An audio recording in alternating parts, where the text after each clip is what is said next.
presenta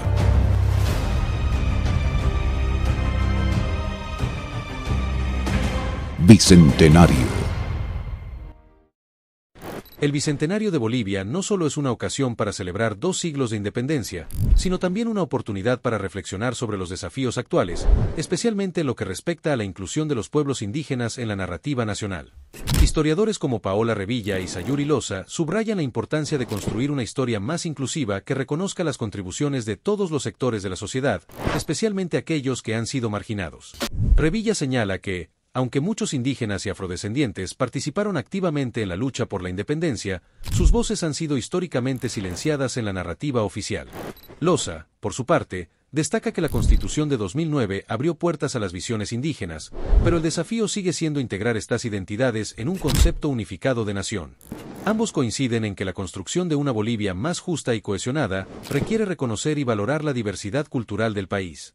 Este enfoque no solo enriquece la historia nacional, sino que también fortalece la identidad boliviana, permitiendo enfrentar los desafíos actuales con una perspectiva más inclusiva y equitativa. Tiwanaku, situada en la cuenca del lago Titicaca a una altitud de 3.850 metros, fue la ciudad más alta del mundo antiguo y la capital del imperio Tiwanaku entre el 200 y el 1000. Esta ciudad preincaica fue un centro importante de la cultura andina, y su influencia se extendió por las planicies del altiplano y partes del norte de Chile. Con una arquitectura y escultura impresionantes, Tiwanaku fue un lugar sagrado donde se entrelazaba la religión y la astronomía. El diseño de la ciudad, construido en un eje este y oeste y rodeado por un foso simbólico, refleja la importancia del lago Titicaca en la mitología Tiwanaku. Hoy en día, Tiwanaku es un patrimonio de la humanidad reconocido por la UNESCO y sigue siendo un testimonio de la rica herencia cultural de la región. Hoy hablamos de el primer periódico de Bolivia. Es como que dijéramos el primer vuelo de la prensa boliviana, en 1825. Apenas 3 meses después de la consolidación de la independencia, empezó a circular un semanario que tenía un muy lindo nombre, El Cóndor de Bolivia. Creado durante el gobierno del mariscal Antonio José de Sucre, buscaba difundir, obviamente, las propuestas, las ideas, las acciones que se daban en ese momento para construir una identidad republicana en la naciente república. Se publicaron 134 números durante 3 años. Estos periódicos se imprimían en una imprenta muy linda de Facundo Infante, que era el ministro del Interior del mariscal Sucre. Durante 3 años, les decía, se habían reflejado en este periódico las nacientes ideas republicanas de la también naciente República de Bolivia. Temas como política, por supuesto, la educación cívica, la opinión pública, los valores patrios, porque se trata de construir en ese momento la nueva república. Disfruten las imágenes porque están reproducidos algunos de los primeros números que ha sido avasallada por aventureros y empresarios brasileros que organizan unas columnas con soldados que son particularmente los indígenas que trabajaban en las tierras de estos empresarios, que recogían la goma elástica, y esta columna va a tener un desempeño muy importante durante la guerra. Aparecían, hostigaban al invasor brasilero, retrocedían, prácticamente son los guerrilleros de la guerra del Acre. Miren lo que dicen cuando se organizan.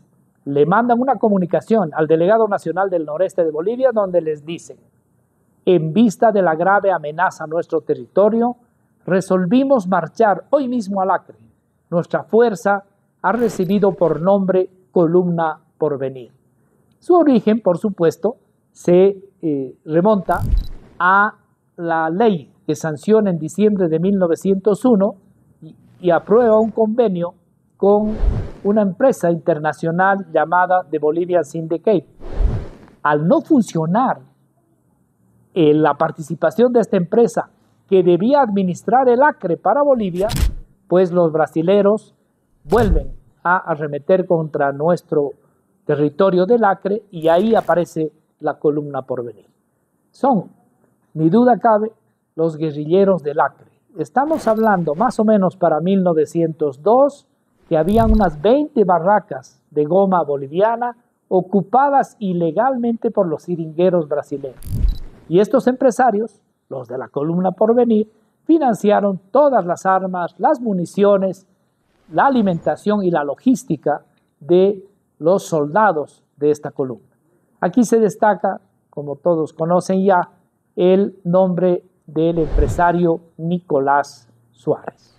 Y hay otros comandantes a los cuales hay que destacar: Federico Román, Luis Donato Moreira y otros más, por supuesto, que participaron en algunas batallas donde se logra concentrar hasta 250 combatientes indígenas.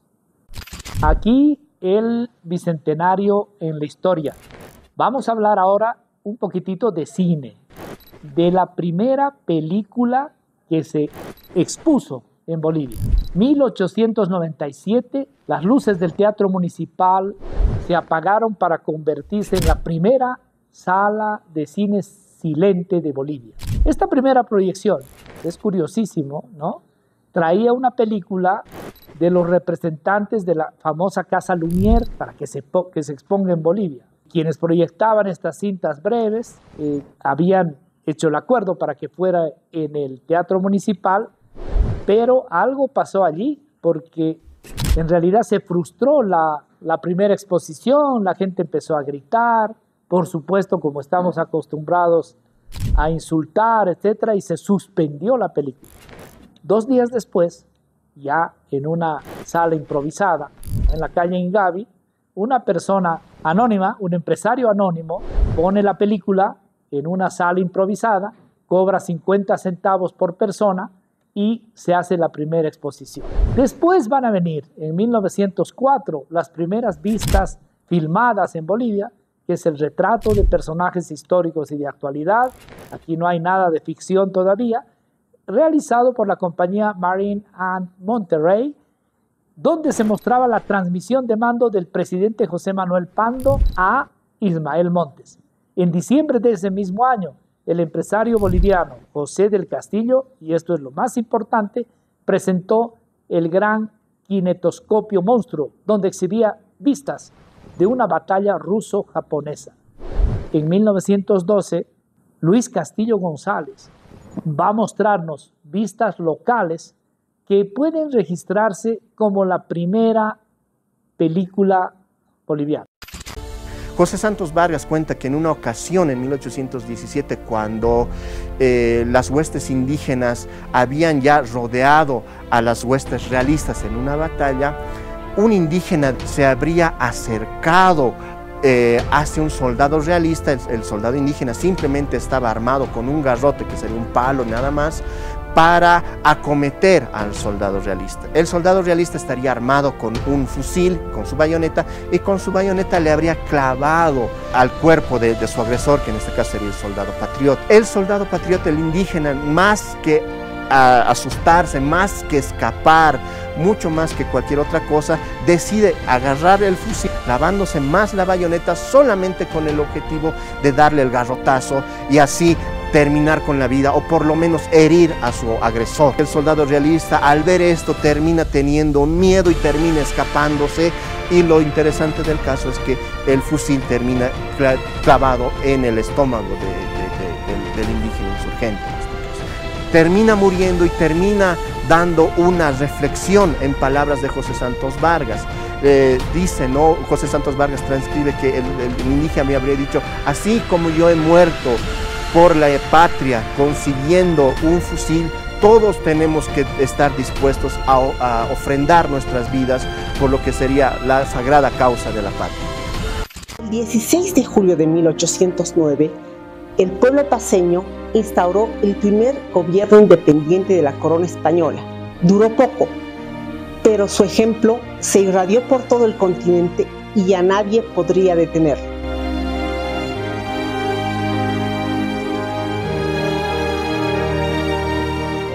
Los revolucionarios paceños habían planificado este acto con mucha anticipación.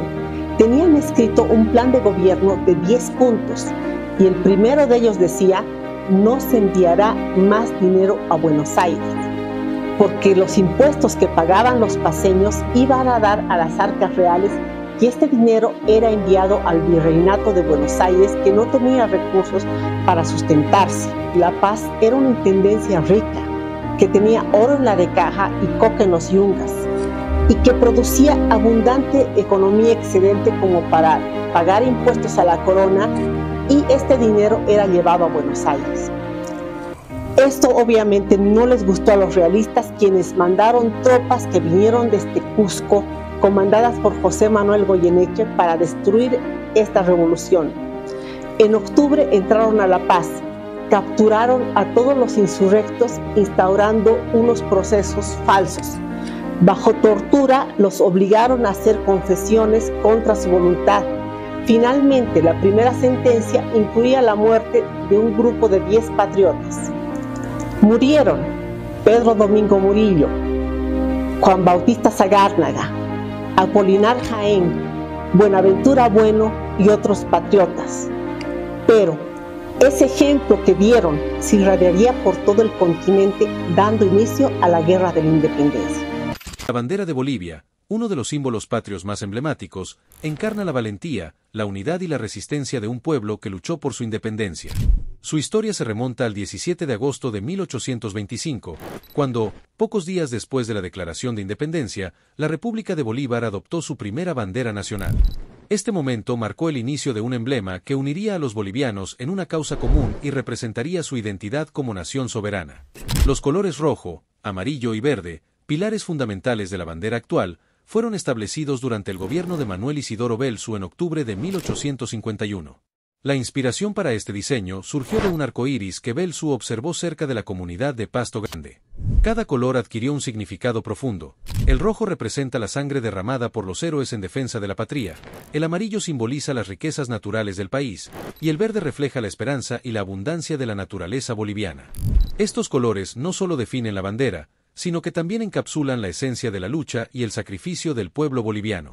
El Día de la Bandera, celebrado cada 17 de agosto, conmemora la adopción de este símbolo patrio y honra su papel en la historia de Bolivia.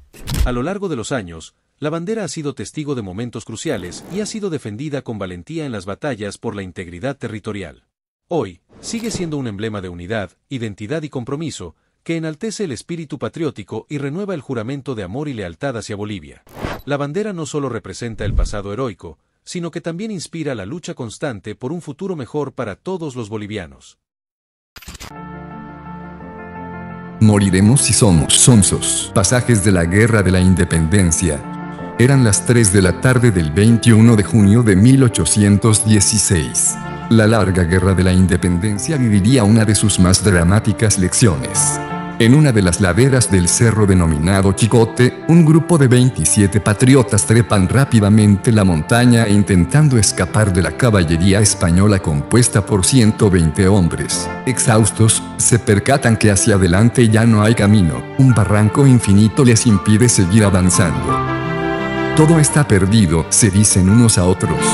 De pronto, uno de los guerrilleros grita, «Yo no voy a caer preso del enemigo», dice, y ante el asombro de sus camaradas se lanza al precipicio.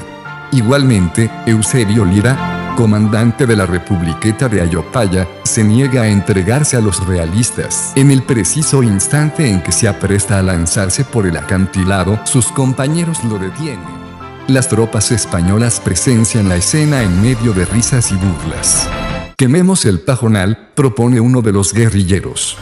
En menos de un minuto todo cambia, el viento de la montaña empuja el fuego hacia las tropas realistas. Los soldados españoles escapan abandonando fusiles y suplicando misericordia a Dios Todopoderoso. Extraído del texto del comandante José Santos Vargas, que en medio de las vicisitudes de la guerra, escribía un diario, peleaba a sable y fusil, y tocaba el tambor. Otra vez con historia en el bicentenario de nuestro país. Vamos a hablar ahora del Tratado de Paz y Amistad firmado con Chile en 1904. Con eso quedaba totalmente cerrada la Guerra del Pacífico. 20 años antes, en 1884, ya se había firmado un pacto de tregua, donde Bolivia cedía ya prácticamente todo su litoral. Este tratado, el de 1904, fue sometido a consideración del Congreso boliviano y con una votación de 42 a favor y 30 que se opusieron al tratado, pues se aprueba este. ¿Qué es lo que hacía este tratado? Nos ponía en una situación muy especial, porque ratificaba lo que se había hecho en 1884, donde, voy a leer textual, dice el artículo 2, quedan reconocidos del dominio absoluto y perpetuo de Chile los territorios ocupados por este. Vale decir, se le ponía firma a lo que en la guerra había conseguido Chile, que había conseguido 120.000 kilómetros cuadrados de nuestro litoral y 400 kilómetros de costa del Pacífico. En compensación, porque si hace un tratado hay compensación, en compensación decía que Chile contratará a su costa el ferrocarril Arica-La Paz, que efectivamente se hizo, y entregará 300.000 libras esterlinas, que era importante la cantidad, pero de ninguna manera era un precio equilibrado para lo que había en el territorio que había sido usurpado. Estamos hablando de las riquezas ya aprobadas para 1904 que contenía el litoral boliviano. ¿Qué riquezas eran? Guano, salitre y cobre. El litio, que también está en ese escenario, en ese espacio, en los salares que actualmente están en ese territorio. Ese litio se descubriría recién varias décadas después. Demasiada riqueza, demasiado territorio, demasiada costa para simplemente un ferrocarril y 300.000 libras esterlinas. Volvemos con algo de historia en el Bicentenario. Miren cómo viene esto, es muy interesante. ¿Cuáles fueron los primeros ferrocarriles que llegaron a Bolivia? Y esto es importante porque señalan los ferrocarriles de alguna manera la modernidad o el ingreso a la modernidad de los países o de los territorios de los que estamos tratando. El 15 de mayo de 1892 entraban las primeras 3 locomotoras a la ciudad de Oruro. Oruro es la primera ciudad importante de Bolivia que recibe al ferrocarril. Allí fue el presidente Aniceto Arce que presidió los actos, digamos, para esta recepción. Las locomotoras le poníamos nombres. Una se llama Arce, la otra Oruro y la tercera locomotora se llama Cochabamba. Recién el 30 de octubre de 1889 ingresaba la primera locomotora a la localidad de Uyuni. El 92 a una ciudad, el 89 a una población. Esto marcaba, les decía, la incorporación de Bolivia a los mercados mundiales en el siglo XIX a través de la minería, porque en realidad las locomotoras llegaron a Bolivia como un recurso para hacer más eficiente la producción, en este momento todavía de plata, ¿sí? La compañía de salitres presionaba a la compañía Huanchaca, a la compañía de productora de plata, para alargar tramos, para iniciar nuevas construcciones, y allí se definió el primer ferrocarril en territorio nacional, que es el que acabo de mencionarlo, ingresa a Uyuni. Después quedará construido el ramal Uyuni-Pulacayo-Huanchaca en 1892. Otra vez historia en el Bicentenario. En 1906, durante el gobierno de Ismael Montes, que es uno de los representantes de los varones del estaño, que se llamaron en ese momento, que gobernaron Bolivia los primeros 20 años del siglo XX, vale decir, de 1900 a 1920. En el gobierno de Ismael Montes se aprueba una ley muy interesante, donde se permite la libertad de culto. Algunos hermanos, hermanas se sorprenderán porque en Bolivia solamente se reconocía a la Iglesia Católica. Esta ley permitía la libertad de culto, vale decir que aparezcan otras religiones con absoluta legalidad, secularizaban los cementerios, esto quiere decir que ya no eran exclusividad de la Iglesia Católica, se abolía el fuero eclesiástico y estas medidas pues fueron duramente criticadas por los conservadores, tanto así que generaron la ruptura de relaciones diplomáticas con el Vaticano. No Bolivia, sino el Vaticano rompió relaciones con Bolivia.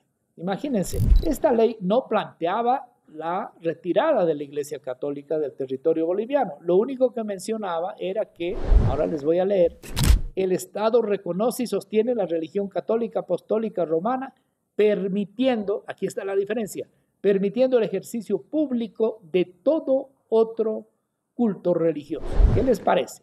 Ese año, Bolivia empezó a recibir nuevas iglesias. ¿Cuáles fueron las primeras que llegaron?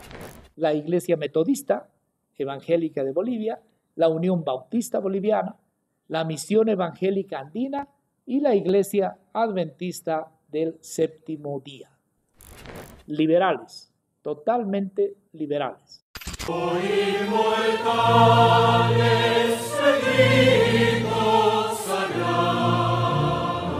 La versión original del himno argentino nombraba a las heroínas y a los héroes de Cochabamba, Potosí, La Paz, San Lorenzo y Suipacha.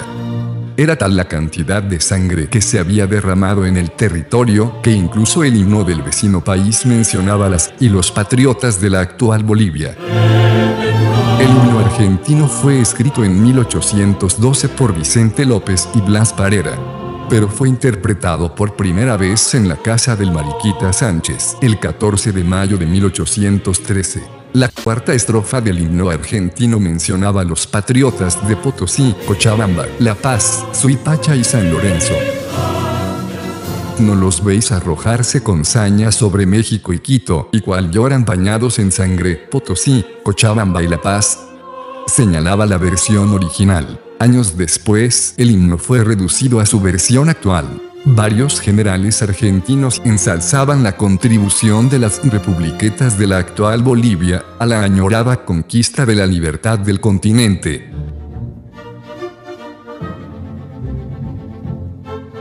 Bicentenario significa dignidad, pero también significa memoria.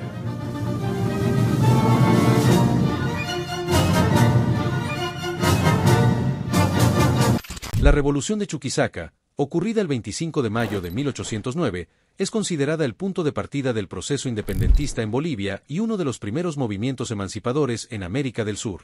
Este evento no solo reflejó el deseo de libertad de un pueblo oprimido, sino que también puso en evidencia las tensiones sociales y políticas de la época colonial. La ciudad de Sucre, entonces conocida como La Plata, jugó un papel protagónico en este proceso, no solo como escenario de la revolución, sino también como lugar donde se firmó el Acta de Independencia en 1825. La historiadora Paola Revilla explica que la Revolución de Chuquisaca no fue un hecho aislado, sino que se expandió por el continente, influyendo en otros movimientos independentistas. Además, destaca que la lucha por la independencia no fue lineal, sino que estuvo marcada por conflictos internos y alianzas temporales que complicaron el camino hacia la autonomía. Este proceso histórico sentó las bases para la construcción de la República Boliviana y dejó un legado de resistencia y lucha que sigue siendo relevante en la actualidad. Volvemos con algunas pequeñas historias de Bolivia en nuestro bicentenario. Vamos a conversar ahora sobre la rebelión de Pablo Zárate, el temible Vilca. Este dirigente indígena había tenido una muy buena relación con el presidente José Manuel Pando y está demostrado documentalmente que además coordinaban algunas de sus acciones políticas. Estamos hablando de fines del siglo XIX, vale decir, hacia fines de los 1800. Allá se va a presentar una gran disputa entre los varones del estaño y los patriarcas de La Plata, vale decir, los patriarcas de La Plata que estaban asentados fundamentalmente en Chuquisaca, en Sucre y Potosí, que gobernaron con los conservadores desde 1880 hasta 1889, casi hasta fin de siglo. Y los varones del estaño fueron quienes, representando o asentados más bien en Oruro y La Paz, pues tenían el poder ese momento económico a partir de la gran producción de estaño de Bolivia. La plata había dejado de ser tan importante para el mundo y el estaño se convertía en el mineral más importante. La correspondencia es que los hacía más millonarios, más ricos a los varones del estaño. En este contexto, entre Sucre y La Paz no hubo acuerdo y los sucrenses obligaron a poner una ley que se llamó, que lo que hacía era exigir que todos los gobiernos estuvieran en Sucre, solo gobernaran desde Sucre, y los paceños pues aprovecharon esto para lanzar una consigna de federalización. Por eso se llama la guerra federal, la que cambia exactamente de conservadores a liberales, de los patriarcas de La Plata a los varones del estaño. En ese contexto es que se da la rebelión de Pablo Zárate, aliado a los liberales, aliado al que sería presidente luego don José Manuel Pando. Esto es muy importante. Pablo Zárate en realidad inició su rebelión no para lograr la federalización, sino aliado a los federales, lo que buscaba era responder a toda la represión que sufrían los indígenas, a la violación de sus tierras. O sea, era en realidad un combate contra las fuerzas militares que los asesinaban con ferocidad, robaban su ganado, violaban sus mujeres y otros vejámenes en camino a la represión del ejército conservador hacia La Paz. Entre el 18 y el 25 de enero de 1899 se dio el mayor enfrentamiento del Ejército del Sur, así se llamaban los conservadores, y los indígenas rebeldes. El pueblo de la mina de Corocoro, 200 soldados fueron cercados y vencidos por unos 3.000 indígenas, murieron 33 soldados y más de 150 indígenas. A mediados de febrero, las fuerzas federales y las fuerzas indígenas de Pablo Zárate habían vencido al Ejército del Sur. Se había impuesto la Revolución Federal, la sede de gobierno se trasladaba de Sucre hacia La Paz. Estamos hablando de prácticamente fin de siglo, el último año del siglo. Pero a partir de esa fecha, ya de la victoria sobre los conservadores del sur, empezaron el combate entre los aliados, vale decir, las fuerzas de Zárate Vilca empezaron a ser reprimidas por el ejército federal, por el ejército vencedor de los liberales de La Paz. En la denominada Noche Triste de Mohosa, los soldados del escuadrón Pando fueron tomados como prisioneros de guerra por las fuerzas de Zárate y los vecinos del pueblo. Todos fueron ejecutados. Y se inició la represión a los indígenas, les decía, y la lógica ruptura de la Alianza Federal. Durante 3 años se enjuició a los dirigentes indígenas de Zárate Vilca y aunque él quedó sin culpa, murió a las pocas semanas. Imagínense, una de las rebeliones más grandes de los pueblos indígenas, particularmente del mundo aymara. El pueblo guaraní y la guerra de la independencia. En el frente oriental, existía un mítico capitán guaraní de nombre Pedro Cundal. Peleó junto a los guerrilleros de la Republiqueta La Laguna y junto a los ejércitos argentinos independentistas, llegando incluso a conocer personalmente al general Manuel Belgrano. Combatió contra los ejércitos realistas siendo herido en varias oportunidades. En el histórico encuentro entre Pedro Cundal y el general Belgrano, el comandante argentino le obsequió al cacique un caballo blanco, y le comentó su admiración por la pareja de guerrilleros Juana Azurduy y Asensio Padilla. Razón por la que el cacique guaraní se empeñó en conocer a los comandantes de la Republiqueta La Laguna, aunque estaba interesado fundamentalmente en conocer a doña Juana. Nunca había estado en presencia de una mujer que montaba a caballo, que sable en mano mataba y moría por la patria. En su primer encuentro, Juana le obsequió a Cundal el poncho que ella usaba para cubrirse del frío.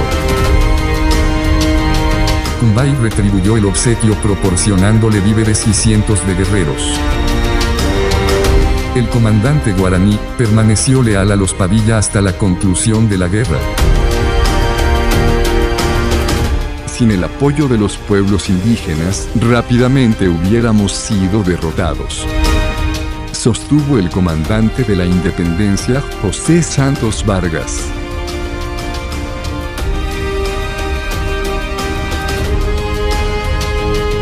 La independencia de Bolivia no hubiera sido posible sin la participación de figuras emblemáticas como Antonio José de Sucre y Casimiro Olañeta. Sucre, conocido como el Gran Mariscal de Ayacucho, no solo lideró batallas decisivas que aseguraron la independencia, sino que también actuó como mediador entre diferentes facciones políticas y militares.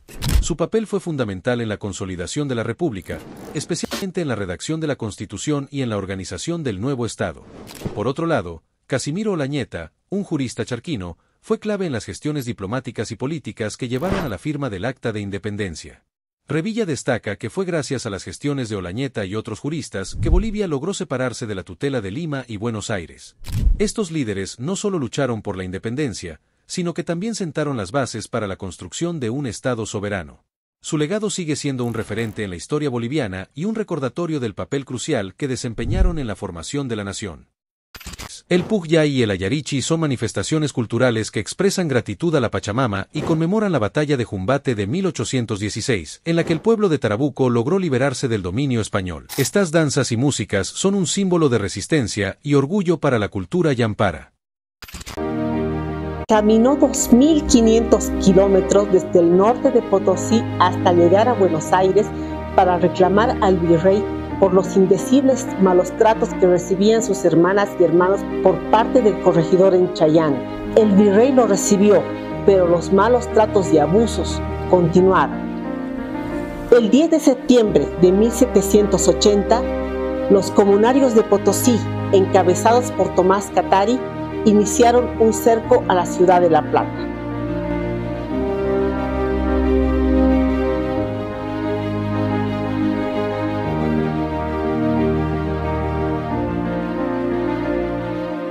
Además de ir a la mita y de pagar el tributo, les obligaban a los indígenas a comprar objetos que les eran inservibles, como pelucas afrancesadas, breviarios, medias de seda y otros objetos que no les eran de utilidad y que se los vendían a altísimos precios.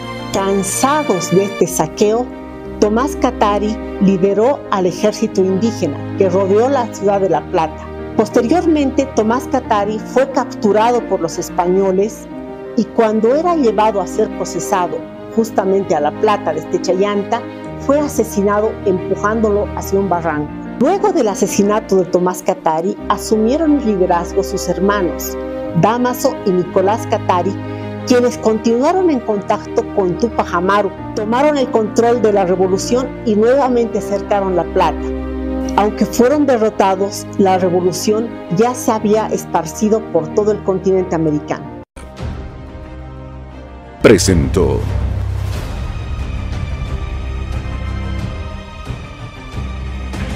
Bicentenario.